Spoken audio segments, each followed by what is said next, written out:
Dr. Lisa Park had always been the person everyone called when weird things happened in the sky. For 12 years, she worked at the big Space Research Center in Arizona, and her job was simple: prove that UFO stories were fake. She was really good at it too. Every time someone claimed they saw flying saucers or alien ships, Lisa would show up with her equipment and find the real answer. Maybe it was just a weather balloon, or airplane lights. Sometimes it was even birds flying in strange patterns. Lisa had explained away hundreds of these stories, and she felt proud of her work. Science was her religion, and facts were her best friends. Her colleagues at the research center knew her as the woman who never believed in anything she couldn't prove. When new workers joined the team, the older scientists would joke and say, "Don't bring your alien stories to Lisa unless you want a 2-hour lecture about why you're wrong." Lisa didn't mind the jokes. She actually liked being known as the skeptic. In a world full of people who believed in magic and mysteries, she was the voice of reason. Her apartment was filled with awards and certificates. Her desk had a small sign that read, "Extraordinary claims require extraordinary evidence." But everything changed on one hot Tuesday evening in July. Lisa was working late that night like she often did. The research center was quiet, and most people had gone home hours ago. She liked working alone because she could focus better without all the noise and chatter from her coworkers. She was sitting at her computer, typing up a report about a recent UFO claim from New Mexico. Some farmer said he saw bright lights dancing in his cornfield. Lisa had already figured out it was probably just car headlights reflecting off low-hanging clouds. She was almost finished with her report when she decided to take a quick break. Lisa walked outside to get some fresh air. The Arizona desert was beautiful at night, with millions of stars visible in the clear sky. She knew the names of most constellations and could spot planets with her naked eye. The night sky was like an old friend to her.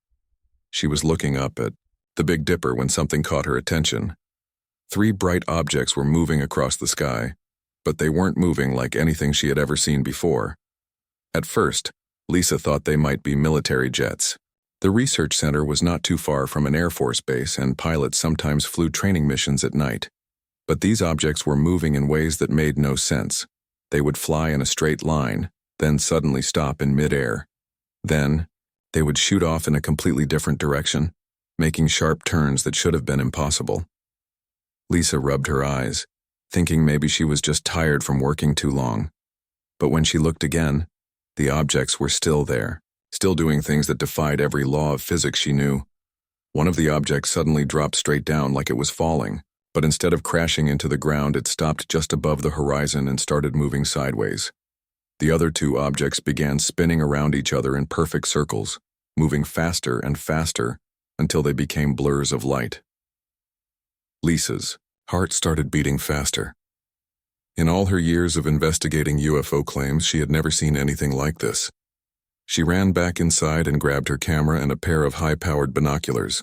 Her hands were shaking as she tried to focus the camera on the objects. Through the binoculars, she could see that the objects were metallic and smooth, with no visible engines or wings. They reflected the moonlight like mirrors, but they also seemed to glow with their own inner light. There were no sounds coming from them, no engine noise, no whooshing of air, nothing. Lisa tried to take pictures, but every time she pressed the camera button, the objects would suddenly change position. It was almost like they knew she was watching them and were playing games with her. For 20 minutes, Lisa watched the objects perform maneuvers that should have been impossible. They moved at incredible speeds, made turns that would have crushed any human pilot, and seemed to ignore gravity completely. Then, as suddenly as they had appeared, all 3 objects shot straight up into the sky and vanished among the stars. Lisa stood there in the desert silence, her camera hanging uselessly from her neck. Her whole body was trembling, and she felt sick to her stomach. Everything she believed about science and reality had just been challenged by what she had witnessed. She went back inside and sat at her desk, staring at her computer screen. The report about the farmer's cornfield lights seemed ridiculous now. How could she write about car headlights and clouds when she had just seen something that science couldn't explain? That night, Lisa couldn't sleep. Every time she closed her eyes, she saw those 3 objects dancing across the sky. She kept telling herself there had to be a logical explanation. Maybe it was some new type of military aircraft that she didn't know about.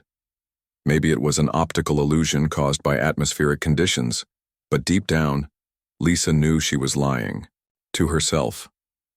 She had seen something extraordinary, something that didn't fit into any scientific category she knew.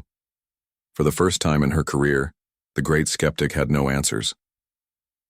The next morning, Lisa felt different. She looked at her awards on the wall and her extraordinary evidence sign, and they seemed to mock her now. How could she demand extraordinary evidence from others when she had just witnessed something extraordinary herself? She decided not to tell anyone about what she had seen. Who would believe her? She was the woman who spent her career proving that UFO stories were fake. Her colleagues would think she had lost her mind and her reputation would be ruined, but keeping the secret was harder than she thought. During meetings, when people discussed new UFO reports, Lisa found herself listening more carefully. She started to wonder if some of the witnesses she had dismissed in the past had actually seen something real. A week after her sighting, Lisa had the first of many strange dreams. In the dream, she heard a voice calling to her. It sounded young, almost like a child, but the words were in a language she had never heard before. Somehow, though, she understood what the voice was saying. "Why do you not believe?" the voice asked. "Why do you turn away from us?" Lisa woke up with tears on her face and strange symbols drawn in her notebook. She had no memory of drawing them, but the pen was still in her hand. The symbols looked almost like mathematical equations, but unlike any she had ever seen. Night after night, the dreams continued. The young voice became more familiar, more friendly. It seemed lonely and sad, like it had been trying to communicate for a long time, but no one would listen. During the day, Lisa found herself thinking about the voice and the symbols. She researched ancient languages and mathematical systems, but nothing matched what appeared in her notebook each morning. 2 weeks after her first sighting, Lisa made a decision that would change her life forever. She decided to go back to the research center late at night and wait. Maybe the objects would return. Maybe she would get another chance to see them, to understand what they were. As she drove through the desert toward the research center, Lisa felt scared and excited at the same time. The great skeptic was about to become a believer, and she had no idea what that would mean for her life. The desert night was clear and quiet, just like it had been 2 weeks before. Lisa parked her car and walked to the same spot where she had first seen the objects. She looked up at the familiar stars and whispered into the darkness, "If you're out there, I'm ready to listen now." Lisa waited in the desert for 3 hours that night, but nothing happened. The stars looked the same as always, and no mysterious objects appeared in the sky. She felt foolish standing there in the darkness, talking to empty air. Maybe she really was losing her mind. But she didn't give up. Every night for the next week, Lisa returned to the research center after everyone else had gone home. She would park her car in the same spot and wait, hoping to see those 3 objects again. Her colleagues started asking why she looked so tired during the day, but she just told them she was working on a difficult project. On the 8th night, something different happened. Lisa was sitting on the hood of her car, looking up at the stars, when she noticed the air around her getting warmer. It was strange because desert nights were usually cool, especially in late July. Then she saw a soft blue light appearing about 50 feet away from her. The light wasn't bright or harsh like a flashlight. It was gentle and warm, like moonlight, reflecting off water. As Lisa watched, the light began to take shape. It wasn't solid like a person or an object. Instead, it looked like someone had made a human figure out of glowing mist. Lisa's first instinct was to run back to her car and drive away as fast as possible. But something about the figure made her stay. It wasn't scary or threatening. If anything, it seemed curious about her, tilting its head like a child meeting someone new. The figure was small, about the size of a 10-year-old kid, but its movements were graceful and flowing. It didn't walk toward her. Instead, it seemed to float just above the ground, leaving no footprints in the sand. Lisa tried to speak, but no words came out of her mouth. Her throat felt dry, and her heart was beating so fast she thought it might explode. This was actually happening. She was face to face with something that shouldn't exist according to everything she knew about science. Then she heard the voice, but it wasn't coming through her ears like normal sounds. Instead, it seemed to appear directly inside her mind, like someone was placing thoughts that weren't hers into her head. "Please don't be afraid," the voice said. It was the same young voice from her dreams, gentle and kind. "I've been trying to talk to you for a long time." Lisa found her voice and whispered, "What are you?" "I am Kix," the voice replied. "I come from a place very far from here. My people sent me to learn about your world, but talking to humans is much harder than we thought it would be." The figure that called itself Kix moved closer, but stopped when Lisa took a step backward. "I know you're scared. Most humans are when they first see us, but I promise I won't hurt you. I just want to talk." Lisa's scientific mind was racing. This had to be some kind of trick or illusion, but she couldn't figure out how anyone could create something like this. The figure seemed to be made of light, but it cast shadows on the ground. It was there, but also not quite there at the same time. "How are you talking to me?" Lisa asked. "I can hear you, but your mouth isn't moving." Kix seemed pleased by the question. "We don't use sounds like humans do. We share thoughts and feelings directly. It's much faster and clearer than making noises with your mouth. But I've been learning your way of communication by watching your television and radio signals." "You've been watching our TV shows?" Lisa couldn't help but smile at that idea. "Oh yes, your entertainment is very interesting. I especially like the ones about friendship and families. My people don't have families the way humans do, so these concepts are new to me." Lisa felt some of her fear melting away. Whatever Kix was, it seemed genuinely curious and friendly. "Why did you choose to contact me? Why not someone else?" The light figure dimmed slightly, and Lisa sensed sadness in the mental voice. "I've been trying to contact humans for many months now.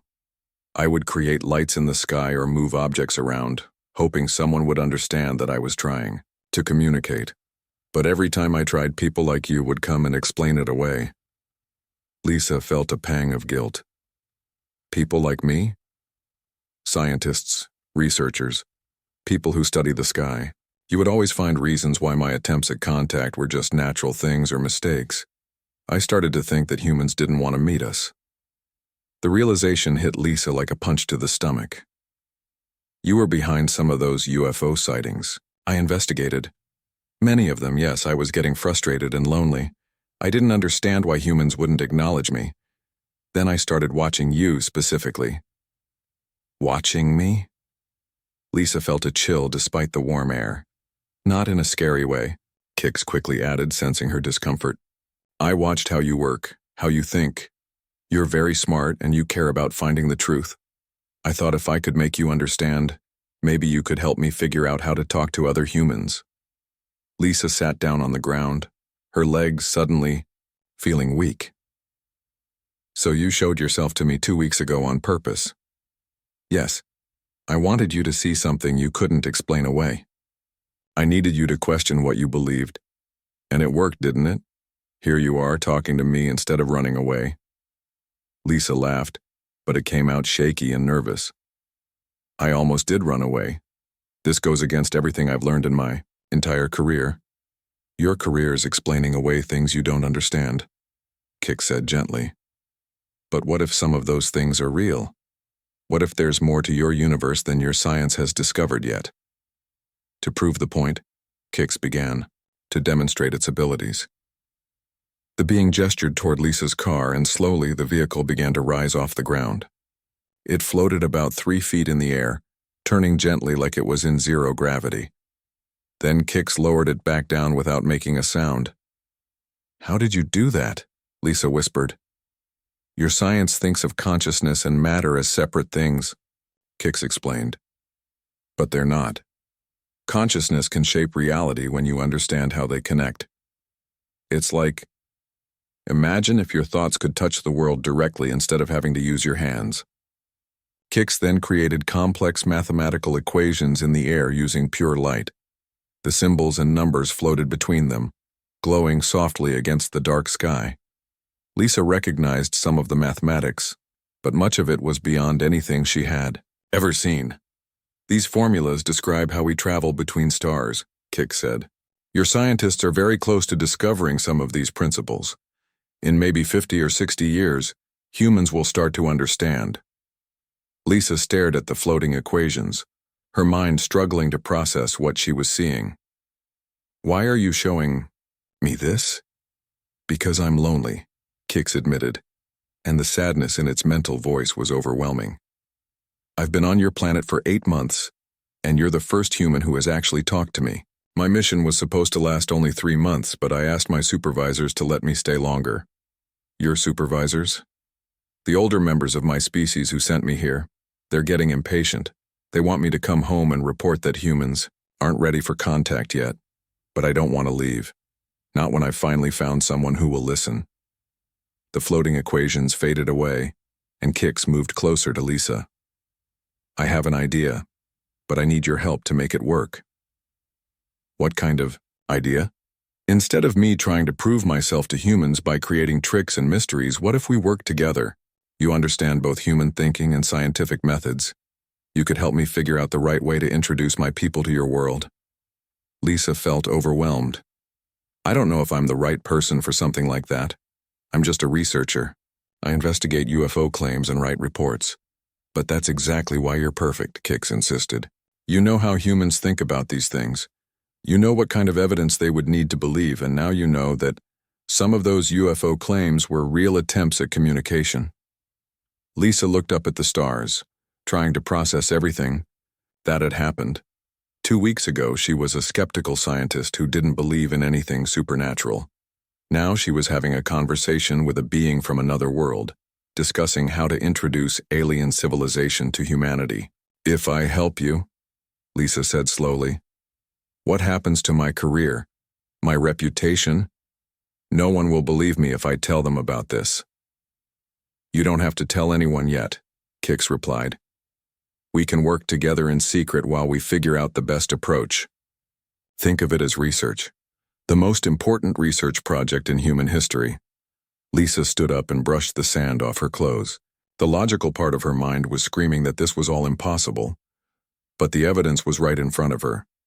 She had seen things that couldn't be explained by conventional science. Okay, she said finally. I'll help you. But I need you to promise me something. What? No more tricks.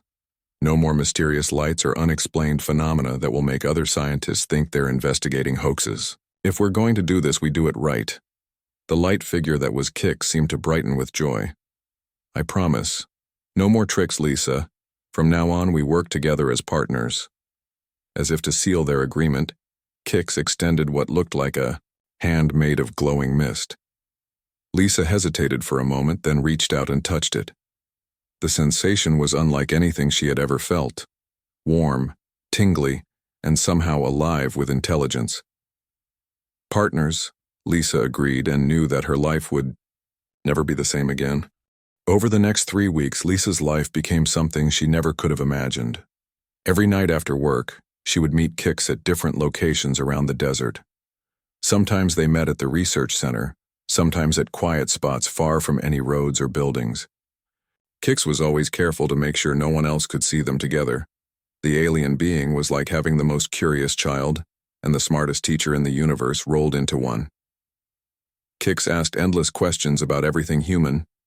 Why people kept pictures of their families on their desks, why humans needed to sleep every night, why they cooked their food instead of eating it raw. Your emotions are so strong, Kix told Lisa one evening as they sat on a hill overlooking the city lights. My people feel things, but not like humans do. When you told me about your parents, I could sense the love and sadness mixed together. It's beautiful and confusing at the same time. Lisa had shared the story of how her parents died in a car accident 5 years earlier, and how that loss had made her focus even more on her work. Kix seemed fascinated by the idea that pain could motivate someone to achieve great things. On my world, we share all our experiences through our collective consciousness, Kix explained.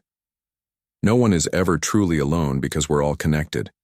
But that also means no one experiences the deep personal bonds that humans have. I'm starting to understand why your movies and books focus so much on relationships. Lisa found herself learning just as much from Kix as the alien was learning from her. The being showed her technologies that seemed like magic, but were actually based on scientific principles that humans hadn't discovered yet. "Watch this," Kix said one night, gesturing toward a dead tree about 100 yards away. The tree suddenly began to glow with soft green light, and within minutes, new leaves started growing on its branches. "We don't see consciousness and matter as separate things like you do. Everything in the universe is connected by energy patterns. When you understand those patterns, you can encourage life to flourish." Lisa watched in amazement as the dead tree became healthy and full of life again. "How is that possible?"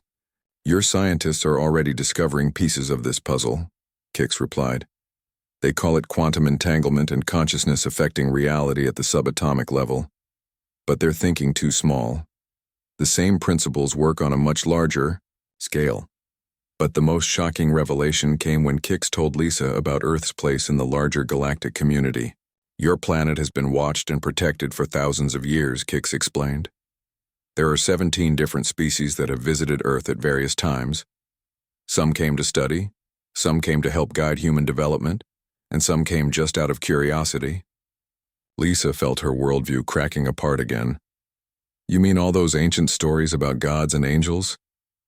"Many of them were encounters with beings like me," Kix confirmed. "But humans weren't ready for the truth, so they created mythologies and religions to explain what they experienced. Your ancestors were actually much more open to contact than modern humans are. Why aren't we ready now? We have advanced technology and science." Kix's form dimmed slightly, showing sadness. "Because modern humans trust only what they can measure and control. Ancient humans trusted their intuition and accepted mystery as part of life. Your scientific method is wonderful for understanding your physical world, but it's made many humans close their minds to possibilities beyond what they can prove in laboratories." This hurt Lisa's feelings at first because it felt like criticism of everything she had dedicated her life to. But as she thought about it, she realized Kix had a point. How many amazing discoveries had been dismissed by scientists because they didn't fit existing theories? "Is that why you chose me?" Lisa asked. "Because I'm a scientist who is willing to question what I believed?" "Partly," Kix said, "but also because you were lonely, like me. I could sense it when I watched you working, alone at night eating dinner by yourself, having no one to share your discoveries with. We understood each other before we even met." Lisa felt tears in her eyes because it was true. Since her parents died, she had thrown herself into work to avoid dealing with her loneliness. She had pushed away friends and colleagues, telling herself that science was enough to fulfill her life. "My supervisors are getting concerned about me," Kix admitted during one of their meetings. "Young beings like me are supposed to observe and report, not form emotional attachments to the species we're studying. They think my friendship with you is affecting my judgment." "Are they right?" Lisa asked, suddenly worried that she might be causing problems for her alien friend. "Maybe," Kix said honestly, "but I don't care. For the first time since I arrived on Earth, I'm not lonely. I have someone who listens to me, asks good questions, and shares their own thoughts and feelings. My people don't understand why that's important, but I do now." Lisa learned that Kix's species lived for hundreds of years and spent most of their time connected to a shared consciousness network. Individual relationships, like the friendship she and Kix were developing, were rare and often discouraged as distractions from the collective good. "That sounds lonely in a different way," Lisa observed. "Always being connected to everyone else but never having a special bond with just one person." "I never realized it before coming here," Kix replied. "But you're right. We eliminated loneliness by eliminating the deep connections that make life meaningful." As their friendship grew stronger, Lisa began to change in ways she hadn't expected. The alien perspectives that Kix shared made her see her own life differently. She started reaching out to old friends she had pushed away. She began appreciating small human pleasures that she had ignored for years. The taste of coffee in the morning, the feeling of sunshine on her face, the sound of laughter from her coworkers. But she also started noticing things at work that worried her. During meetings about new UFO reports, Lisa found herself listening with different ears. She heard the fear and dismissiveness in her colleagues' voices when they talked about witnesses who claimed to have seen strange phenomena. "We get 3 or 4 reports every week," her supervisor mentioned during one staff meeting. "Most of them are obviously fake or mistaken, but we have to investigate them all. It's a waste of resources, if you ask me." Lisa wanted to speak up and suggest that maybe some of the reports deserved more serious attention, but she knew that would raise questions she wasn't ready to answer. How could she explain that she now knew some of those witnesses were telling the truth? The hardest part was keeping her new knowledge secret from everyone except Kix. Lisa felt like she was living 2 completely different lives. During the day, she was Dr. Lisa Park, the skeptical scientist who debunked UFO claims. At night, she was the human ambassador to an alien civilization, learning secrets that could change the world. "This is harder than I thought it would be," Lisa confessed to Kix one evening. "I feel like I'm lying to everyone I work with." "You're protecting them," Kix replied gently. "And you're protecting me. If humans aren't ready for contact, revealing the truth too soon could be dangerous for both our species. When will they be ready?" Kix was quiet for a long moment, his glowing form flickering thoughtfully. "I don't know. That's what I'm supposed to figure out. But Lisa, I need to tell you something important. My supervisors have given me an ultimatum." Lisa felt her stomach drop. "What kind of ultimatum?" "I have to make a decision soon. Either I return home and report that humans aren't ready for contact, or I request permission to stay on Earth permanently to continue studying your species. But if I stay, I'll be cut off from my people's collective consciousness. I'll become more like a human, individual, isolated, mortal." The weight of this revelation hit Lisa hard. Kix was facing the same kind of choice that humans made when they decided to leave their families and start new lives in foreign countries. But for Kix, the stakes were much higher. "What do you want to do?" Lisa asked, though she was afraid to hear the answer. "I want to stay," Kix said without hesitation. "These past few weeks with you have shown me something I never knew existed. Individual friendship, personal growth, the excitement of discovering things together rather than just knowing them through the collective. I don't want to give that up." Lisa felt her heart breaking for her alien friend. "But you'd be giving up everything you've ever known. Your family, your culture, your way of life." "I'd be giving up one way of existing to choose another," Kix corrected. "And I wouldn't be alone. I'd have you." In that moment, Lisa realized that their friendship had become something much deeper than either of them had planned. They weren't just human and alien learning about each other's species. They had become family, 2 lonely beings who had found in each other what they had been missing their whole lives. But Lisa also knew that bigger challenges were coming. Other members of Kix's species would soon arrive to check on their young ambassador. And when they did, both Lisa and Kix would have to prove that their friendship was worth preserving, even if it meant changing the rules that had governed galactic contact for thousands of years. Lisa's world started falling apart 3 days after Kix told her about the ultimatum. She was sitting in a staff meeting when her supervisor, Dr. Mitchell, started talking about her recent work performance. "Lisa, we've noticed some changes in your reports lately," Dr. Mitchell said, looking concerned. "Your last few investigations have been less thorough than usual, and you've been suggesting that we should take some of these UFO claims more seriously. That's not like you." Lisa felt her face getting hot. She had been trying so hard to keep her double life secret, but apparently she hadn't been doing as good a job as she thought. "I'm just trying to be more open-minded in my research." "Open-minded is good," Dr. Mitchell replied. "But you're the person we count on to be our voice of reason. If you start believing in flying saucers, who's going to keep us grounded in real science?" Her colleague, Dr. Thompson, jumped in. "And what about your new theories on consciousness affecting physical reality? That sounds more like science fiction than actual science." Lisa realized she had been unconsciously incorporating things Kix had taught her into her work discussions. She was blending alien knowledge with human science without even realizing it. "I'm just exploring new possibilities." "Well, explore them on your own time," Dr. Mitchell said firmly. We need you focused on your real job, proving that these UFO reports have conventional explanations. That evening, Lisa was more upset than usual when she met Kix at their regular spot in the desert. She told her alien friend about the confrontation at work. I'm sorry, Kix said, his glowing form dimming with guilt. I didn't realize that our conversations were affecting your human life so much. It's not your fault, Lisa replied. I just don't know how much longer I can keep living two different lives.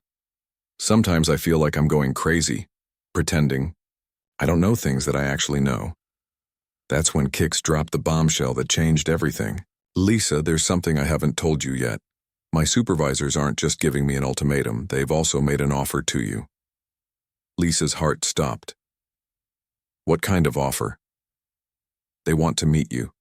They're curious about the human who has had such an impact on my development. And if they approve of our friendship, they might offer you the chance to come with me. Come with you where?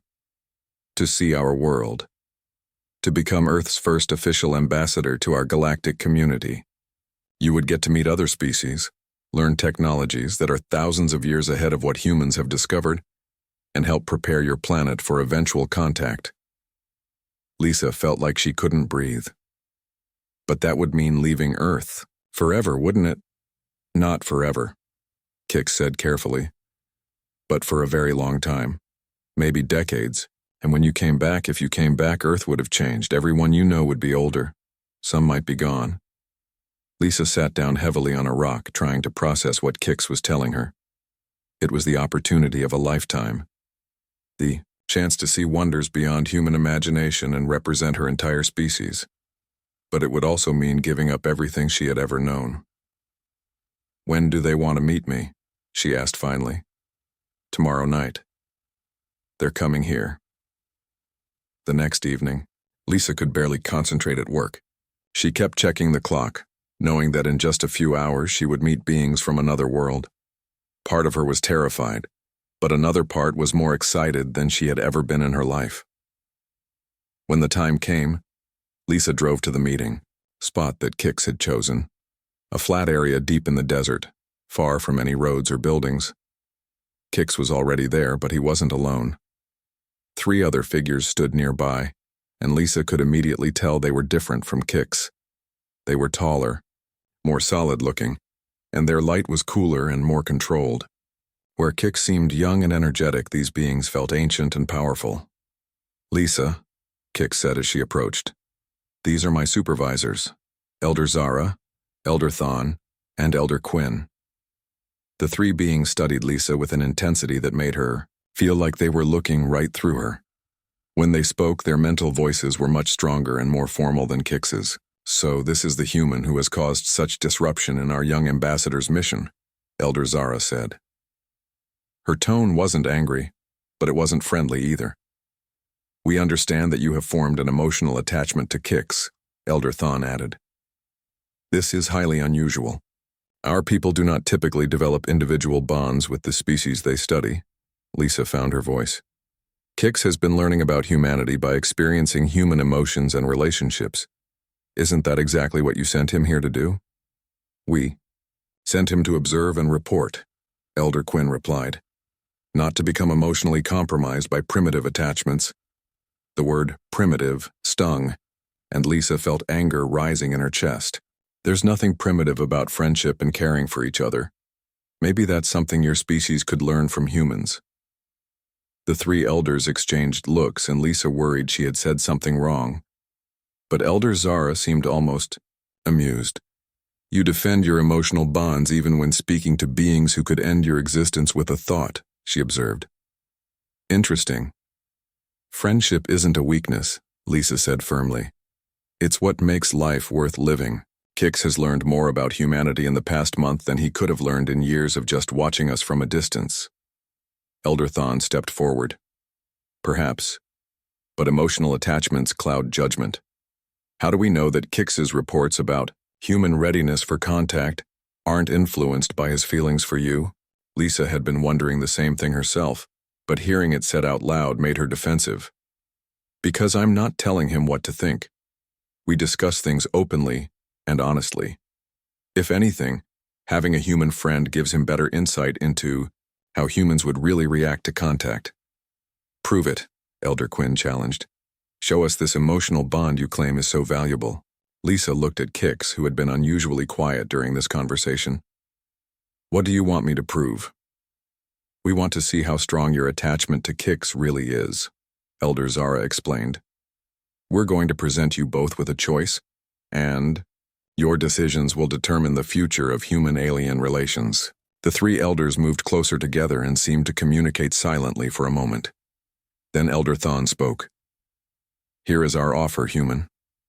You may come with us and learn about the galactic community. You will see wonders beyond your imagination and gain knowledge that could advance your species by thousands of years. In return, you will serve as Earth's ambassador and help prepare your planet for eventual contact. Lisa's heart raced. It was everything she had dreamed of since meeting Kix. But, Elder Quinn continued, if you accept, Kix must return with us immediately. His mission here will be considered complete, and he will resume his place in our collective consciousness. Your friendship will end. That's not fair, Lisa protested. Why can't we work together? Because we need to know what you value most, Elder Zara explained. Your own advancement or your emotional attachment to Kix. If you choose to stay on Earth with Kix, we will consider human emotional bonds a disruptive influence and recommend that your species not be contacted for at least another 1,000 years. Lisa felt trapped. Either choice would mean losing something precious. If she went with the elders, she would fulfill her dreams but lose her best friend. If she stayed with Kix, she would preserve their friendship but potentially doom humanity to centuries more of isolation from the galactic community. How long do I have to decide? She asked. You have until sunrise, Elder Thon replied. We will return then for your answer. The three elders faded away, leaving Lisa and Kix alone in the desert. For a long time, neither of them spoke. Finally, Kix broke the silence. I'm sorry, Lisa. I never wanted you to have to make this choice. What do you think I should do? Lisa asked. Kix's form flickered with emotion. I can't tell you that. It has to be your decision. But I want you to know that whatever you choose, I'll understand. Lisa looked up at the stars, knowing that somewhere, among them was a community of intelligent beings that humanity wasn't ready to meet. She thought about her lonely life before meeting Kix, and how much richer her existence had become with an alien friend. She thought about the incredible opportunity to see the universe and represent her entire species, but most of all, she thought about friendship and what it really meant to love someone enough to make the hard choices. As the night wore on, Lisa realized that the elders had presented her with a false choice. There had to be a third option, something they hadn't considered. She just had to figure out what it was before sunrise. The future of human-alien relations and the fate of her friendship with Kix depended on her finding an answer that no one expected. Lisa spent the entire night walking through the desert with Kix, trying to find a solution that everyone had missed. The alien elders had given her an impossible choice, but Lisa's scientific mind refused to accept that there were only two options. There has to be another way, she said for the 10th time as the sky started getting lighter in the east. What if we're all thinking about this wrong? Kix had been unusually quiet throughout the night. His glowing form seemed dimmer than usual, and Lisa could sense his sadness. Lisa, maybe you should take their offer. Becoming Earth's ambassador is an incredible opportunity. Don't throw it away for me. It's not just about you, Lisa replied, firmly. It's about what's right. The elders are testing us, but they're testing us with the wrong questions. What do you mean? Lisa stopped walking and turned to face her alien friend. They want to know if humans value individual relationships or species advancement. But why can't we have both? Why can't friendship and progress work together instead of against each other? As the first rays of sunlight appeared on the horizon, Lisa had a sudden realization. Kix, your supervisors made one big mistake in their test.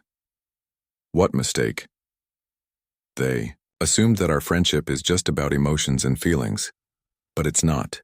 Our friendship has created something new, a model for how different species can work together as equals. That's exactly what the galaxy needs. Before Kix could respond, the three elders materialized in front of them.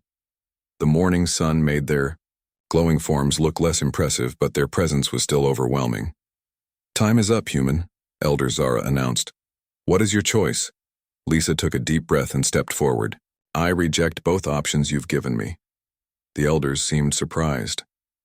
"You cannot reject our offer," Elder Thon said. "You must choose." "No, I don't," Lisa replied with more confidence than she felt. "You're asking the wrong question. You want to know whether humans value individual bonds or species progress. But what if I told you that our friendship with Kix has actually proven that humans are ready for contact?" Elder Quinn moved closer. "Explain." "For months, Kix tried to contact humans using the old methods. Mysterious lights, unexplained phenomena, tricks and illusions. Every time we explained them away because they felt like tests or challenges. But real contact didn't happen until Kix approached us as an equal, offering friendship instead of demanding belief." Lisa gestured toward Kix. "Our relationship works because it's based on mutual respect, curiosity, and genuine care for each other. Kix learned about humanity, not by studying us like laboratory animals, but by becoming our friend. And I learned about your civilization not because you impressed me with superior technology, but because Kix trusted me with the truth." The elders exchanged glances, and Lisa could sense them communicating silently. She pressed on. "You think emotional bonds make people weak and cloud their judgment. But our friendship has made both Kix and me stronger and smarter. We challenge each other, support each other, and help each other grow. That's not primitive, that's evolved." Elder Zara studied Lisa carefully. "And you believe this friendship model could work between our species and yours?" "I know it could," Lisa said firmly. "But only if you're willing to meet us as equals instead of treating us like children who need to prove ourselves worthy of your attention." Elder Thon seemed skeptical. "Humans are centuries behind us technologically. How can you claim to be equals?" "Because intelligence and wisdom aren't the same thing," Lisa replied. "You have incredible technology and knowledge, but you've forgotten how to form individual connections. Humans have something to teach you too." Kix suddenly stepped forward. "She's right.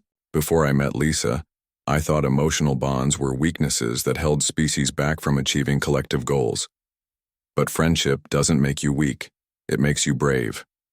Lisa is standing up to beings who could destroy her, because she believes in what we've built together. And I'm not the only human who would respond this way," Lisa added. "Give humans the chance to meet you as friends instead of subjects, and you'll find partners, not servants." The three elders moved away and seemed to have an intense discussion. Lisa and Kix waited nervously as the morning sun climbed higher in the sky.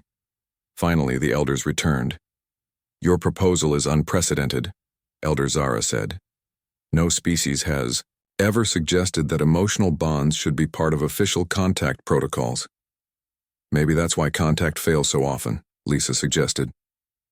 "Maybe other species are as lonely as humans and Kix were before they found friendship." Elder Quinn nodded slowly. "There is wisdom in what you say. We have observed that many species become isolated and stagnant after joining the galactic community. Perhaps our methods have been incomplete. We are prepared to make you an offer that has never been made before," Elder Thon announced. "Instead of choosing between personal bonds and species service, you will do both. Lisa, you will become Earth's first alien ambassador, but you will work in partnership with Kix. Together, you will develop new contact protocols based on friendship and mutual respect." Lisa felt her heart racing. "You mean you and Kix will remain together?" Elder Zara confirmed. "You will establish a secret contact program, working with selected humans and gradually preparing your species for official contact. But this will be a long-term assignment, potentially lasting decades." "There is one condition," Elder Quinn added. "This experiment in friendship-based contact must remain completely secret until your species is ready. You will work with a small group, of trusted humans, gradually building understanding and trust. Lisa looked at Kix, whose form was brighter than she had ever seen it. "What do you think?" "I think it's perfect," Kix replied. "We get to stay together and do the most important work either of our species has ever attempted." Lisa turned back to the elders. "I accept your offer, but I have some conditions of my own." The elders seemed amused by her boldness. "Name them." "First, Kix and I work as equal partners. Not supervisor and student, not alien and human, equals. Second, we choose which humans to contact based on their ability to handle the truth and contribute to the program. And third, if this friendship model works with humans, you consider trying it with other species too." Elder Zara actually smiled. "Agreed. You continue to surprise us, human. Perhaps your species is more ready for contact than we thought." Over the following months, Lisa's life transformed in ways she never could have imagined. Publicly, she continued, working at the research center, but now her job had a secret purpose. She and Kix carefully identified other scientists, government officials, and thinkers who might be ready to learn the truth about alien contact. They started small. A physicist who had always theorized about extraterrestrial life, a linguist interested in non-human communication, a psychologist who studied how humans form bonds with different species. One by one, they built a network of humans who knew the truth and were working to prepare Earth for eventual contact. The friendship model worked better than anyone had expected. Each new human contact was approached as a potential friend, rather than a test subject. Instead of demanding proof or trying to impress people with superior technology, Kix would share stories, ask questions, and build genuine relationships. Lisa discovered that her role as ambassador was really about being a translator, not of languages but of cultures and ways of thinking. She helped Kix understand human fears and hopes, while helping humans see that aliens weren't threats or gods, but potential friends with their own struggles and dreams.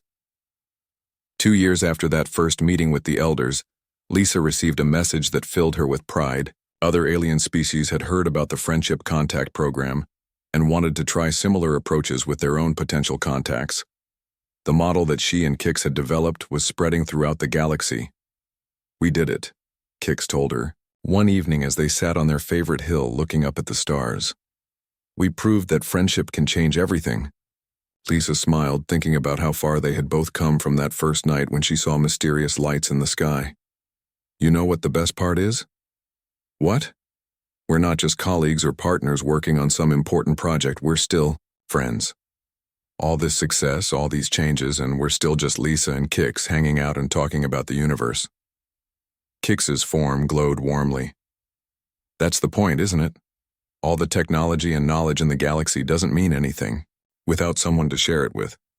As Lisa looked up at the stars that night, she knew that somewhere among them were countless other beings who were just as lonely as she and Kix had been. But thanks to their friendship, those beings now had hope of finding the connections they had been searching for.